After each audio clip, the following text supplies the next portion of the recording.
Bonjour à tous, bienvenue dans cette nouvelle émission de Top Sport. Je suis entouré de 3 consultants aujourd'hui. Le premier, Xavier Thirion. Bonjour Xavier. Salut François. Et à ma droite, Bertrand Crasson et Bruno Govers. Bonjour messieurs. Bonjour. Salut, salut. On va commencer comme d'habitude avec votre homme du week-end de cette dernière journée de Pro League. Peut-être avec toi, Xavier. Évidemment, on a tous envie de dire Dolberg, mais Ouais. je dirais plutôt Edozie, qui monte en puissance lors des derniers matchs, qui était vraiment en feu hier contre Gand. C'est le genre de joueur dont Anderlecht avait vraiment besoin pour faire la différence contre des blocs bas, etc. Donc, à mon avis, il va pas arrêter de progresser. Le gars, il pourrait encore apporter énormément. Bruno. J'étais en direct aussi, donc j'aurais envie de dire la même chose, mais allez, je vais me montrer brugeois pour l'occasion. Tsolis. Ouais. Tsolis, 4 buts. Encore une fois, Bruges a quand même le nez creux pour aller dénicher des gars qui amènent une plus-value. Donc voilà, c'est le énième cas de joueur qui fait la différence pour eux et qui est vraiment une très bonne pioche.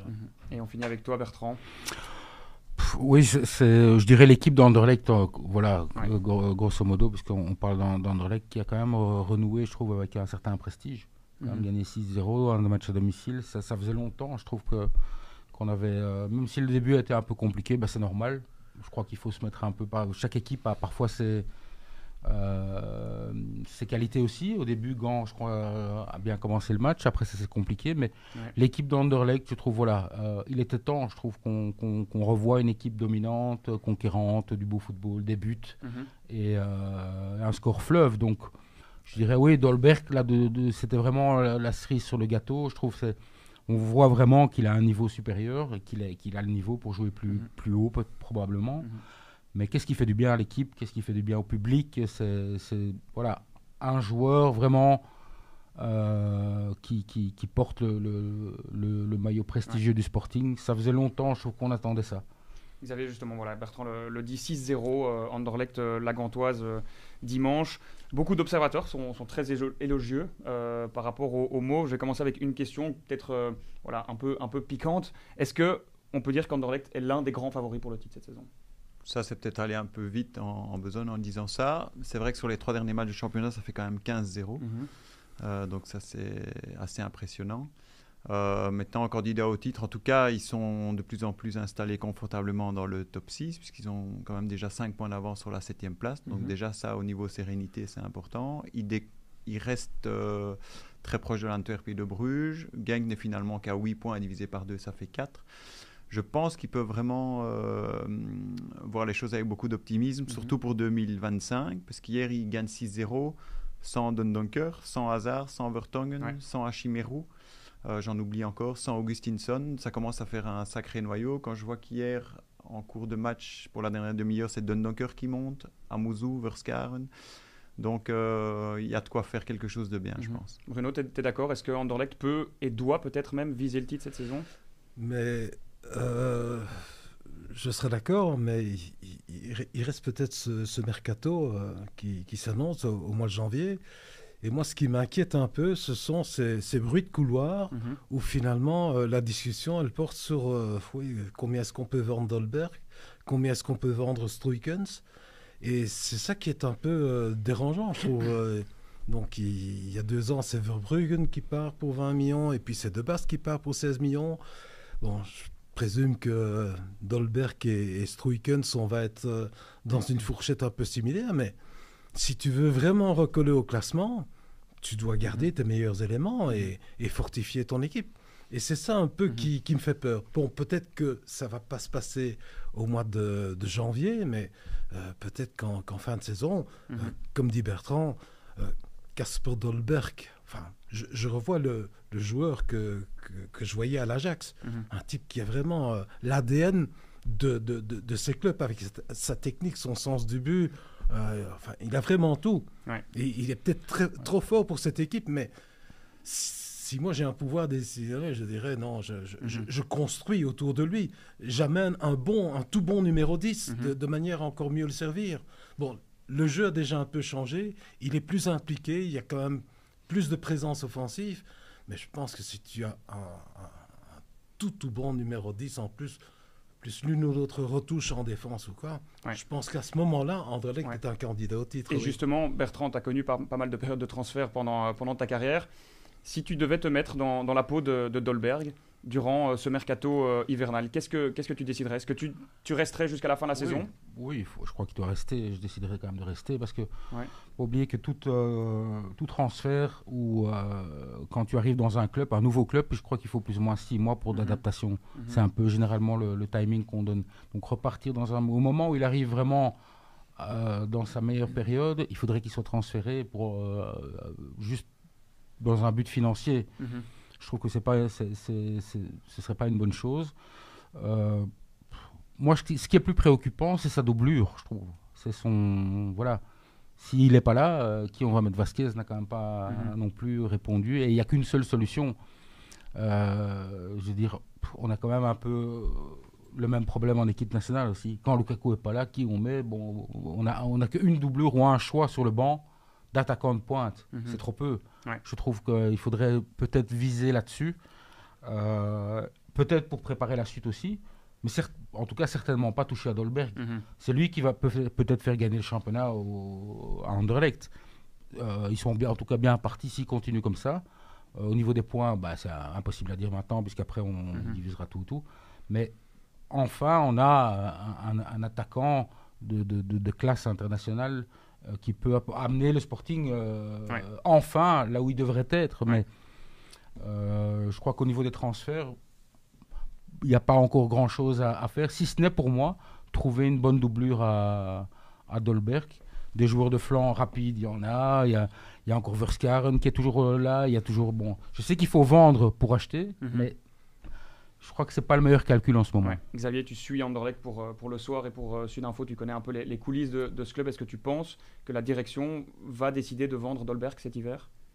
Je serais très étonné qu'ils le fassent. Non, comme Bertrand, je pense qu'ils vont garder...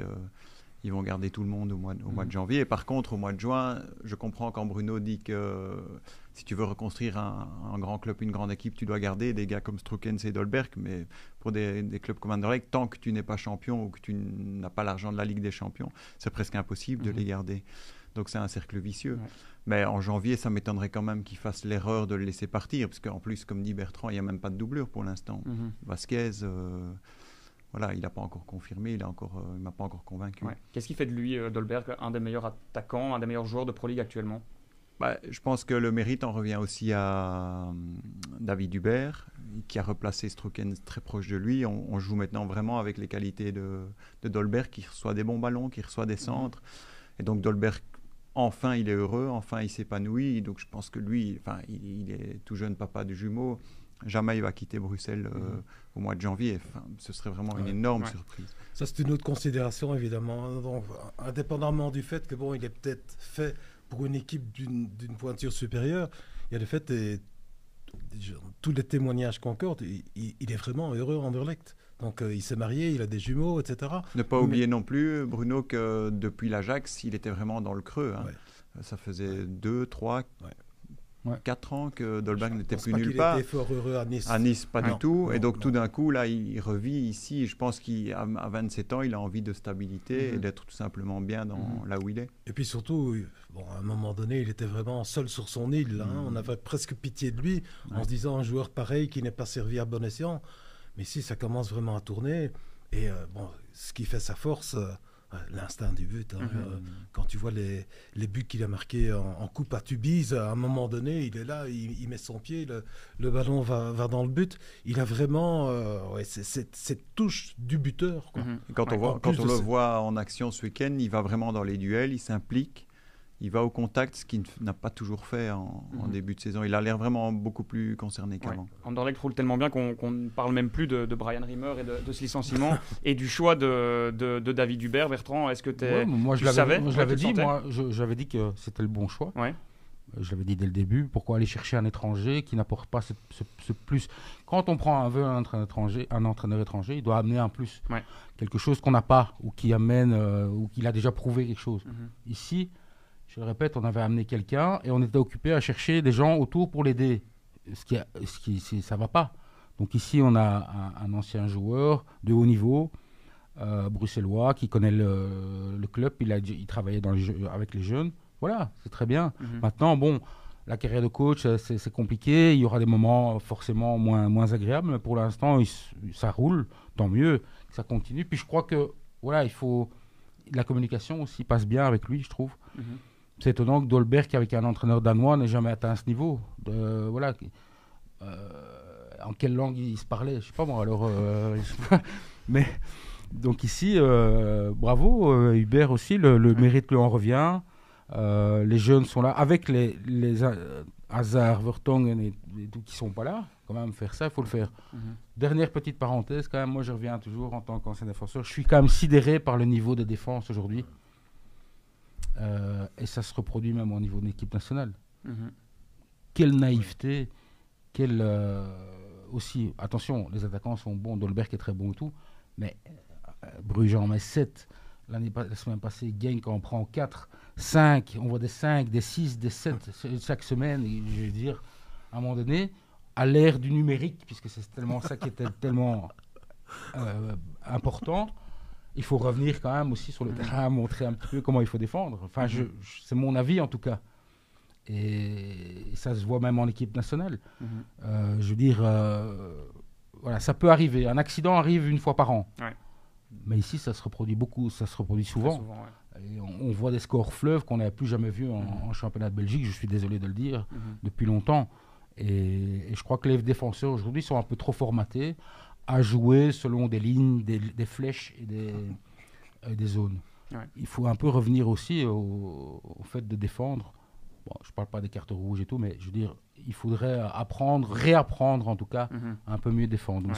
Ça n'enlève rien au mérite des joueurs du Sporting d'en avoir mis 6 à Gand. Xavier, pour revenir sur David Hubert, c'est quoi ton bilan de ses premières semaines à la tête d'Anderlecht ? J'avais dressé son bilan avant la trêve internationale et là, le constat c'était satisfaction avec demande de confirmation contre des équipes du top, des vrais prétendants au top 6. Là, ils viennent de répondre d'une belle manière contre Gand. Il faudra voir maintenant jeudi contre Porto. Évidemment, ça, ce sera encore un autre calibre, mais ils joueront en toute décontraction contre Porto, puisqu'ils sont déjà pratiquement qualifiés pour les barrages au mois de février de l'Europa League. Donc je pense que ce sera un match intéressant pour voir où ils en sont vraiment contre une équipe du top européen. Et justement, Porto qui a été battu en Coupe du Portugal ce week-end, et ça a créé un peu de tension avec les supporters. Porto qui reste sur 3 défaites d'affilée. Bruno, encore aussi peut-être une question un peu piquante. Anderlecht est favori contre Porto ? Non, franchement. Bon, tu restes sur 3 défaites d'affilée, ok. Manchester City, c'est 5 défaites d'affilée, mais je crois que si Anderlecht doit jouer contre Manchester, je leur donne pas beaucoup de chance. Je pense que ils peuvent titiller, mais pour l'instant, le football portugais est quand même d'un très haut niveau. Maintenant, Bruges contre Porto avait réussi l'exploit, mais c'était à Porto. Quand Porto est venu ici, ils ont quand même remis les pendules à l'heure. C'est quand même une grosse écurie. C'est quand même une grosse écurie et je ne pense pas qu'il faille s'attarder au fait qu'ils ont perdu ici. Des accidents de parcours. Je tiens quand même à signaler aussi, quand on fait le bilan d'Anderlecht, c'est la seule équipe qui a perdu contre le Beerschot. Donc tout n'est pas non plus... il y a toujours des choses que tu peux améliorer. Bon, ça fait quand même tâche de se dire que tu es le seul club sur l'ensemble du premier tour qui perd contre le Beerschot. Ça fait désordre quand même, je trouve. On va finir avec toi, Bertrand. Quelle est ta préface de ce match Anderlecht-Porto de ce jeudi ? Moi, je dirais que un bon match en tout cas du Sporting, qui est dans une bonne période, donc ils doivent en profiter et continuer avec l'insouciance un peu des jeunes. J'aime bien ça, je trouve que c'est ça qui leur donne cette force. Ils sont en pleine confiance. Comment ne pas l'être d'ailleurs après avoir gagné 6-0, avoir déroulé et tout leur réussi en plus. Donc voilà.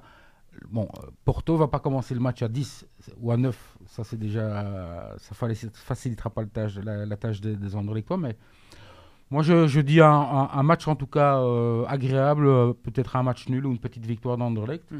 Mais pourquoi pas. Je me rappelle à l'époque, on en parlait avec Xavier, on était donné aussi, on a joué contre Porto, on était donné à l'époque avec Anderlecht perdant. Et on s'est qualifié pour les poules de la Champions League à Porto même, en n'étant pas favori. Donc je crois qu'aujourd'hui les écarts se sont réduits. Et pourquoi pas avec la jeunesse, avec le beau football, avec la confiance surtout. Une équipe qui doute, qui sort de 3 défaites, et une équipe qui sort de victoires plantureuses.